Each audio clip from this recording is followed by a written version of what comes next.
Are y'all finished or y'all done? I ain't got no more talking. Welcome to Watch Mojo, and today we're counting down our picks for the top 20 cringiest celebrity interview walkouts. Kid Cudi, Lutu, can I at least say goodbye? Thank you so much, goodbye. Not till I just leave. Yeah. We'll only be including interviews that featured the celeb literally leaving the conversation.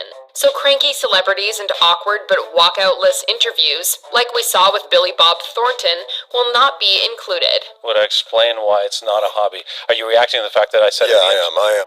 Number 20. Gary Coleman. Former child actor Gary Coleman found himself a target of the tabloids in January of 2010, when he was arrested on an outstanding warrant related to domestic assault. He subsequently appeared on The Insider in an attempt to clear his name, but was pelted with accusations by the hosts. Little relationship with your wife. Have you ever physically touched her? No, I don't have a volatile relationship with anybody. In the course, he grows particularly hostile towards guest host Elisa Bloom, who seemingly refuses to listen despite his constant denials. They proceed to get into a fierce screaming match before Coleman storms out in a flurry of curses. Because she's pushing my buttons, and I don't like her now, and the next thing I'm going to do is leave. So all of you. The other hosts can do nothing but sit and gawk at the sheer pandemonium that is taking place beside them. Number 19. Julian Assange.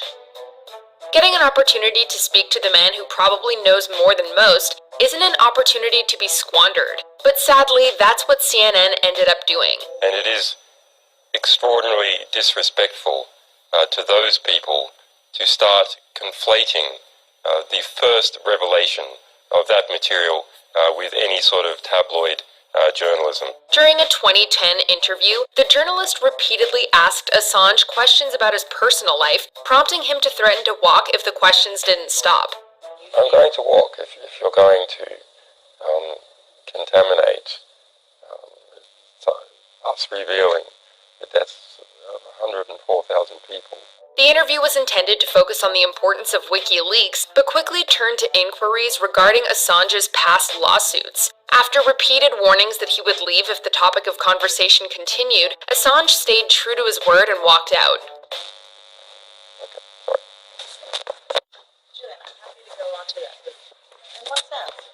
Number 18. R. Kelly.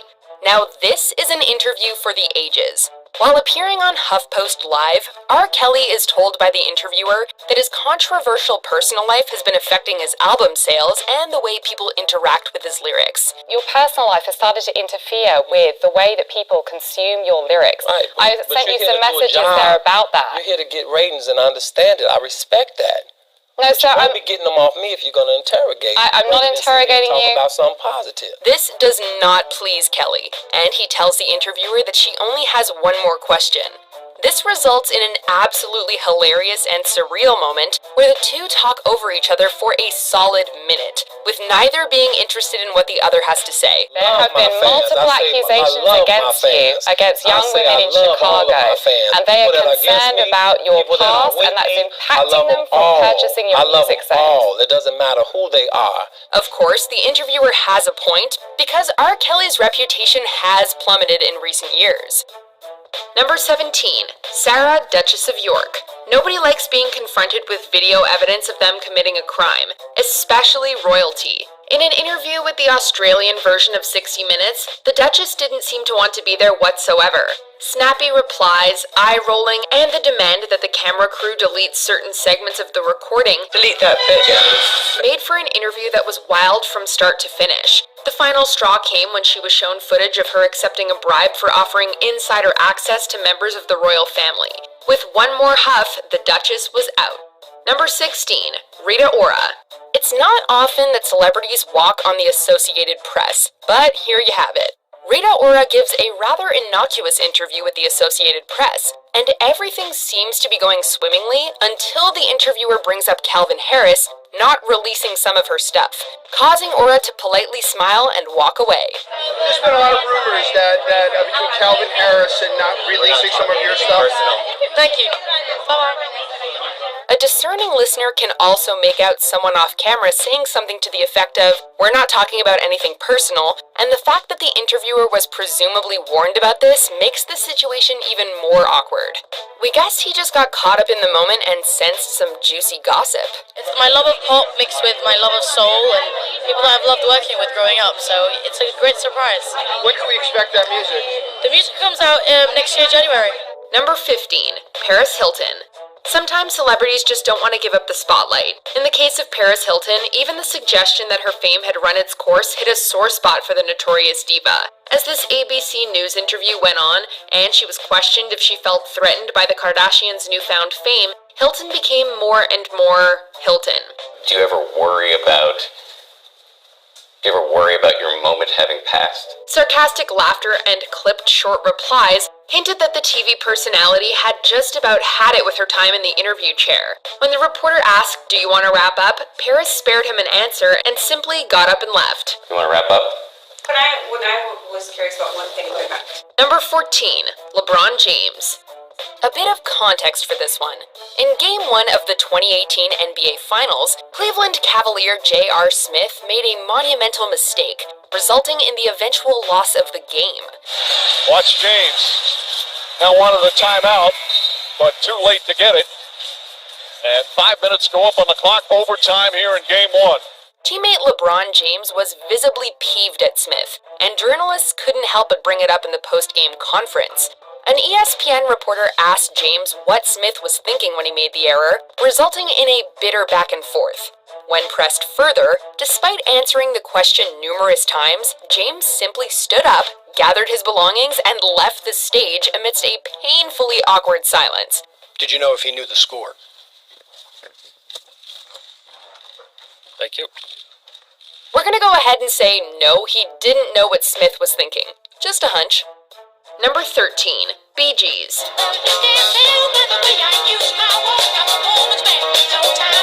Before you bring a world-famous band onto your show, it's probably best to brush up on at least a few of their songs. When Stayin' Alive superstars appeared on Clive Anderson's talk show in 1996, things were tense from the beginning. Singer Barry Gibb seemed to become especially annoyed with Anderson after the host mentioned he'd forgotten one of their hits from the past, and the pop star laughed before simply excusing himself and walking off stage. We're getting on like a storm, aren't we, Tom? Yes.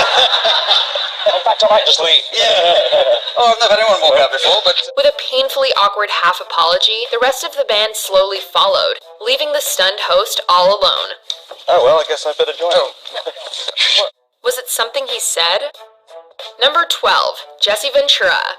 In 2009, vet, wrestling icon, actor, and politician Jesse Ventura appeared on Opie and Anthony, only to spar with comedian Jim Norton over the topic of the American government and military. Norton continuously yells into the microphone, while Ventura calmly tries to explain his situation and point of view. Our government's covering it up. We have not been told the truth. So you feel that... Well, okay, wait a minute. All right? If you'll calm down a moment. You're yelling. You said the F word. You're the governor.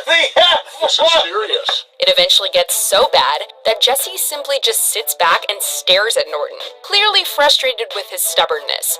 Ventura leaves 20 minutes later, but even in the midst of physically walking out of the studio, he and Norton can't help but dig into each other.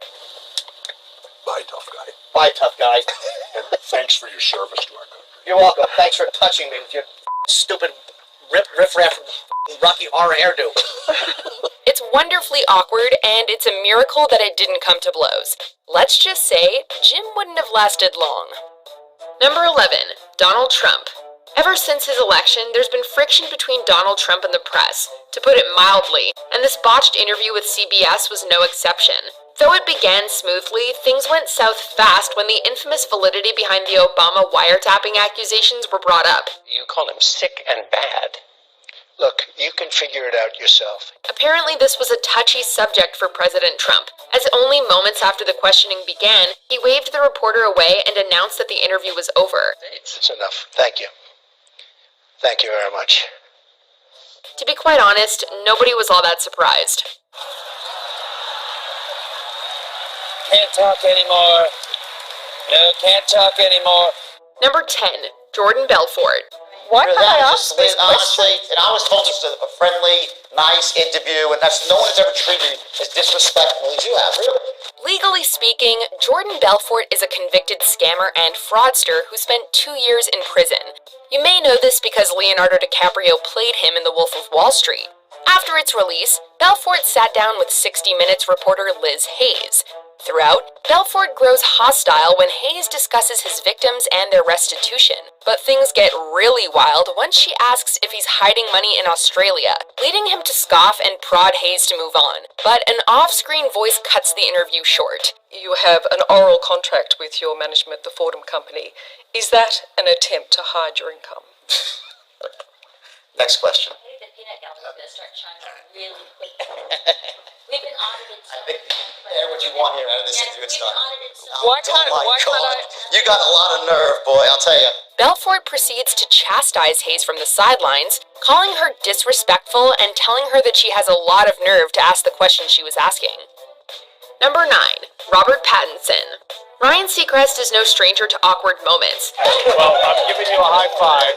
But this red carpet weirdathon with the Twilight star still makes us cringe. Chatting it up like old friends, the interview was going well until the radio host decided to make a poke at a taboo topic, Robert's relationship with co-star Kristen Stewart. What do you say to your fans who are desperate to know about you and your co-star Kristen? What can you tell them? After an awkward pause, Pattinson's PR manager decided that enough was enough and spirited the teen heartthrob away, with Seacrest sitting shunned. But I was just cut off for the first time ever. Too bad it didn't keep the Robston drama from blowing up all over the tabloids.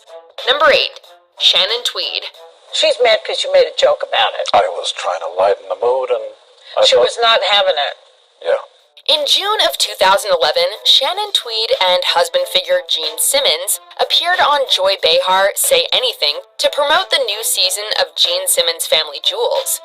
The interview was a little awkward to begin with, as Tweed kept repeating that she was sick of her relationship with Simmons and his philandering ways. You've been with him for 27 years. Is it new? I'm tired. 28. I'm tired of You're it. tired of the life? Well, the kids went to college, and I'm tired of his life. Shannon rips off her microphone and walks out, as Gene calmly asks her to return.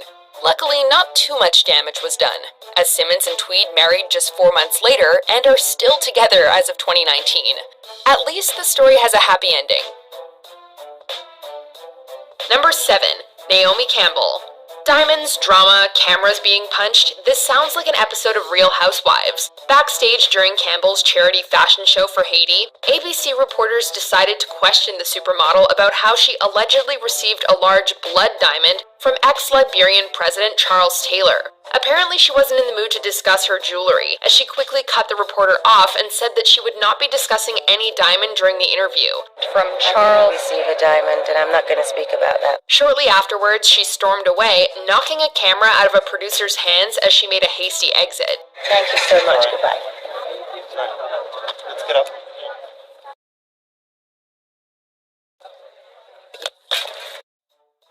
Number 6. Kid Cudi. Nardwuar is an oddly beloved, cult Canadian interviewer who uses an idiosyncratic personality and some truly impressive research to throw off his guests. His unorthodox approach typically results in bewilderment and maybe even some acknowledgement, but it often gets him into trouble. Yo, he know too much. I can't do this. Things were going quite well with Kid Cudi until Nardwuar showed Cudi some albums that his deceased uncle played on. Cudi is polite enough, but he quickly leaves without any fanfare or formal goodbye. He just up and walks out the door while Nardwuar chases him down the short hallway. Doot-doodaloo-doo. Can you say bye-bye? Come on, man, chill out. Number 5. Christine O'Donnell. I think I'm being rather charming and respectful. I'm just asking you questions based on your own public statements. When it comes to this notoriously sassy British TV personality, he has no issue putting his guest in the spotlight, whether it's Kelsey Grammer or once Republican Senate candidate Christine O'Donnell. Known for being just a tad eccentric, O'Donnell didn't disappoint with her reaction to Morgan's questions regarding her views on gay marriage. Do you talk about gay marriage in the book? What relevance is that right now? At first dodging the question and then becoming angry at Morgan for his rudeness, the Senate hopeful announced that she'd given up another interview for this slot and that she was being pulled away. Yeah, okay, I'm being pulled away. We turned down another interview for this. leaving us all in awkward silence. All right, are we off? Are we done? I'm still here. Number 4, Justin Bieber.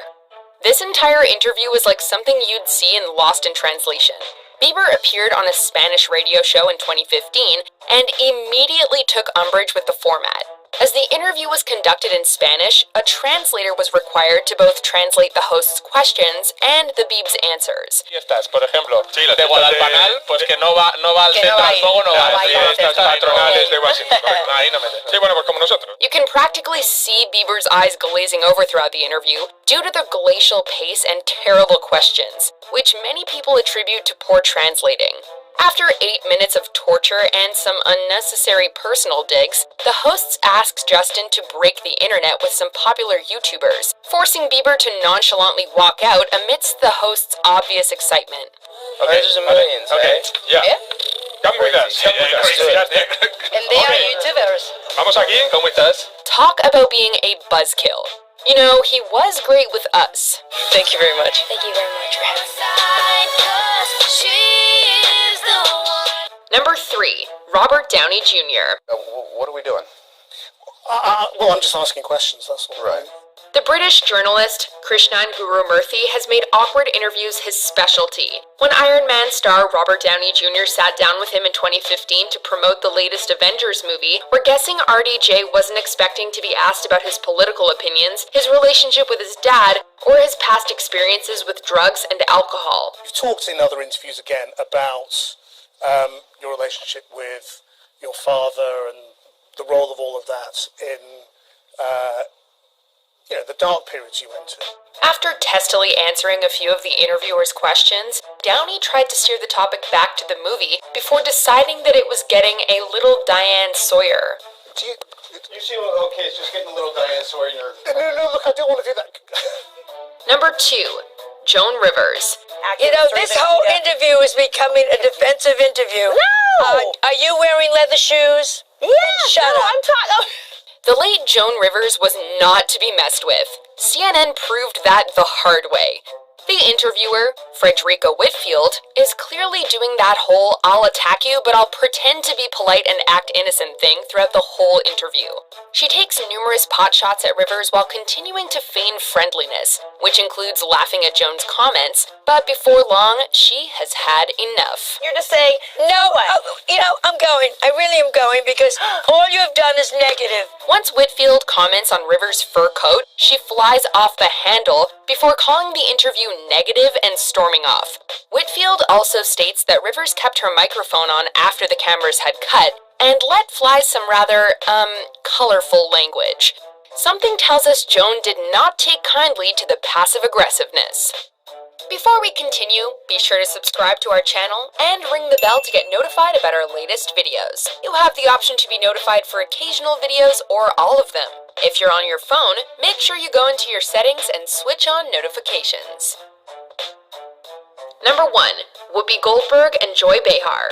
You know it's bad when the hosts decide that they've had enough. Pit legendary Whoopi Goldberg against then Fox News host Bill O'Reilly, and the gloves are bound to come off. A heated debate regarding the construction of mosques after 9/11 sparked an argument between the hosts that escalated quickly. Oh my God! After O'Reilly's remark about Muslims, both Behar and Goldberg decided they'd had enough and walked off. After a short cooldown and an apology from O'Reilly, they returned, but we'll never forget the stunned silence as the two TV titans figuratively left the building. Do you agree with our picks? Check out this other recent clip from Peak 22, and be sure to subscribe and ring the bell to be notified about our latest videos.